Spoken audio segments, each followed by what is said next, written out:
And now, it's time for another Dice Tower review with Tom Vasel.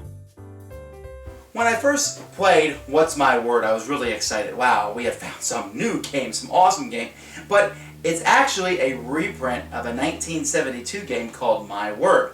What? Old games? We all know that old games aren't good. No, folks, as a two-player word game, this is one of the best I have ever played. I would rather play this any old day over Scrabble and its ilk. This is a game that mixes both having a good knowledge of words, a good knowledge of the game jumble, and logic. So for example, when I play my wife, I'm very good at logic, while she's really good at jumble and mixing words, and we are dead set even. Okay, I never win, but still, it feels like we're even for a moment in time, and this is a superb game. Let me show it to you.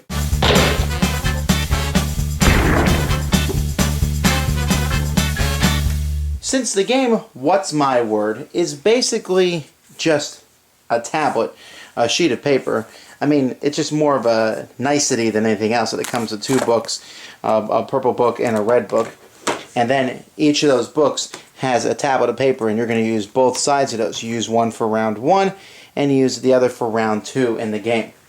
So, let's take a look at these. What you're doing in What's My Word, in each round you think of a word. A 6-letter word in one game and a 7-letter word in the next round. So here we have tunnel, and the second round they picked the word giraffe.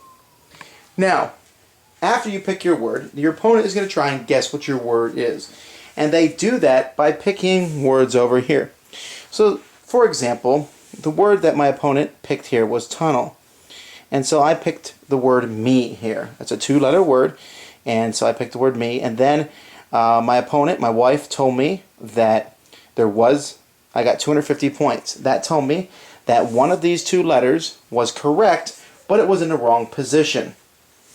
Notice the next word that I guessed, tug, had the first 2 letters, T-U, were in the right positions, and they were the right letters, so I got 1,000 points for each of those. So I got 2,000 points. Now, I did not know which letters were in the right positions, but as you can see, as the game progresses and you use more and more letters, you can eliminate and figure it out. In fact, by the time we got to the final round here, I was able to guess the word, tunnel, giving me 6,000 points. And you get a bonus if you guess if you guess the word correctly in the last round. As you can see, my wife was doing the same thing at the same time.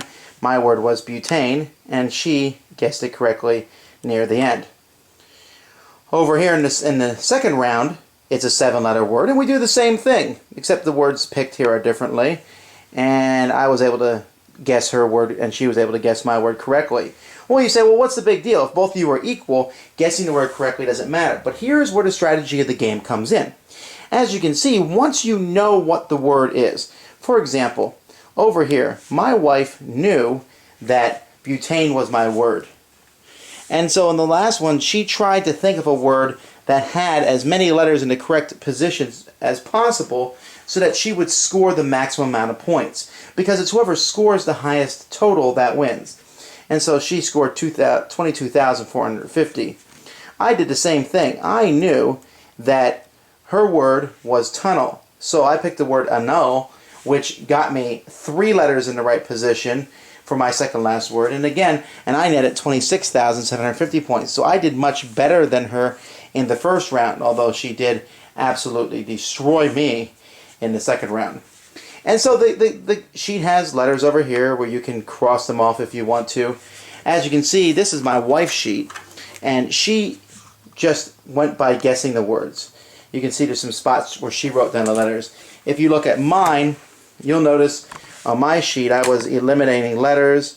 I was doing what I can, but I really did poorly in the second round, and in the first round I had done better. So I like the game because it has that logic where you're trying to use the letters and say, okay, they said I got 0 points, so all these letters don't fit in the word at all. Or I got 250 points, so one letter is right, but it's in the wrong position. And so it has a very strong comparison to the game Mastermind. But because it has letters, because it's words, then vocabulary comes into the mix too. So it's a very good mix. This has already become one of my favorite games to play with my wife because we both really enjoy how it works. We both really enjoy, I enjoy the logic, she enjoys the words. I don't have a problem with the words, she doesn't have a problem with the logic, and we seem fairly evenly matched. There are some people that I would do really well. For me, the hardest part of the game is coming up with that initial word, because you're trying to come up with a word that gives your opponent as little room to maneuver as possible, a word that they're not going to be able to make other words and score vuku amount of points out of. It's very entertaining, and I'm surprised it hasn't been reprinted before now. I'm not surprised I haven't seen it before, because it could easily go unnoticed, just a sheet of paper. I'm glad there's a nice edition like this out there. So if you're a word fanatic or a word/logic fanatic, this is a game you definitely should check out. Thanks for joining us today. For more written, audio, and video reviews, as well as the #1 board game podcast, check out the website at www.thedicetower.com. Until then, this is Eric Summerer, and you've been watching The Dice Tower.